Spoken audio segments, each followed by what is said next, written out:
Ça sert à rien d'y aller vite. Ça sert à rien de mettre beaucoup de gaz. Il faut juste aller en bas tranquille et pop, tracter.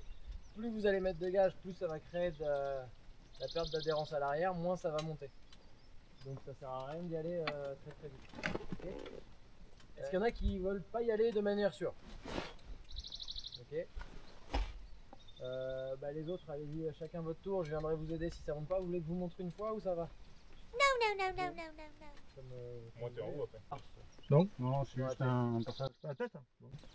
Non, mais oui, c'est des marches, mais elles vont pas avoir d'incidence sur la montée de la moto. Ouais. Hein?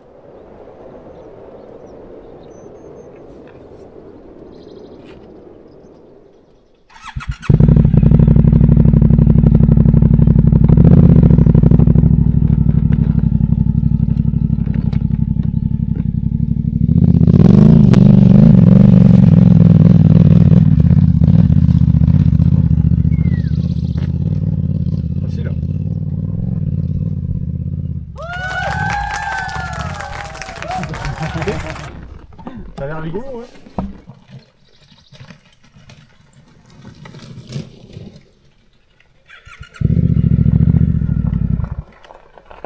Donc, vous avez vu T'es monté en deux là? Très lent sur l'approche. De toute façon, on ne peut pas arriver vite parce que si vous arrivez vite avec la cassure, ça va taper, ça va envoyer en l'air. Il faut arriver tout doucement, mettre l'avant dedans, et quand l'avant est dedans, par contre, vous avez vu, il y a un bras de lancement qui est quand même assez franc, mais qui n'est pas énorme. Et après, une fois que je l'ai mis, juste je maintiens. Vous avez vu comme le moteur, on ne l'entend pas du tout dans les tours. Il est vraiment juste en bas. Est-ce que mon arrière a patiné?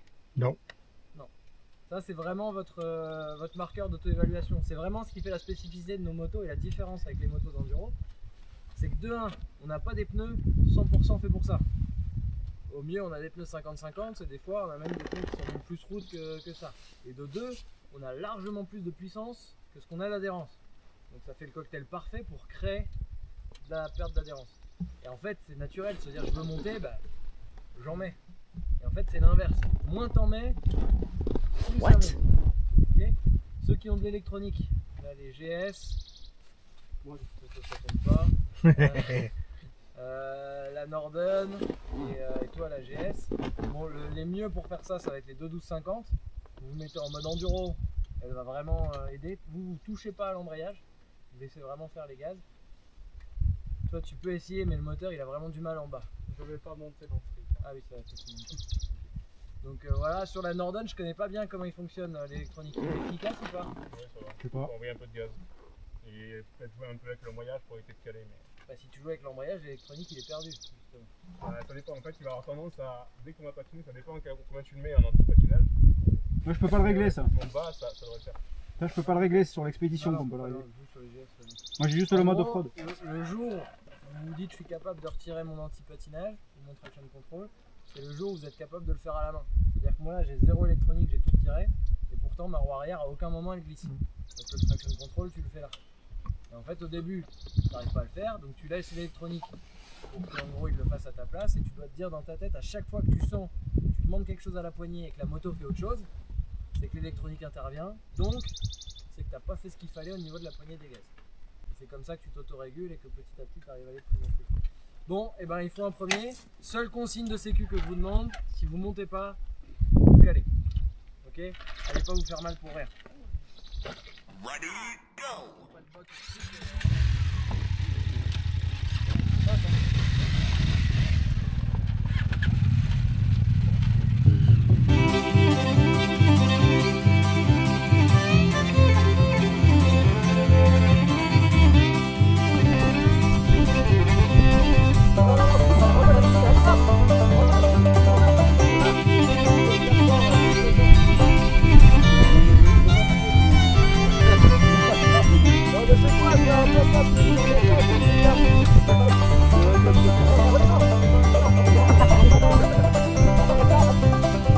Pardon.